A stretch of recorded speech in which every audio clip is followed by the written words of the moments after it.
Sometimes when gardening, you just have to bend over for a long time, and that's okay. But when you do, don't just stand up and go about your business. Take a second to bend your back the other way. Start by arching your back and turning your arms out.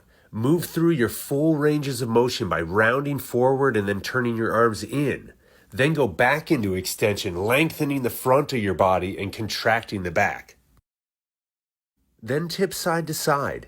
With a tall spine, let your arms slide down each side of your body. Be careful not to drive this motion through your shoulders. Instead, make the spine really do the work, moving as far as you can on each side. And then finish with some rotations. Turn a palm up and rotate back as far as you can, wringing out any tightness you might feel. Retract your shoulder blade as you finish each turn and try to feel a stretch through the chest.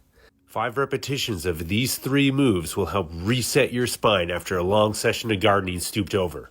Also a great daily reset even if you're not in the garden, so use them often.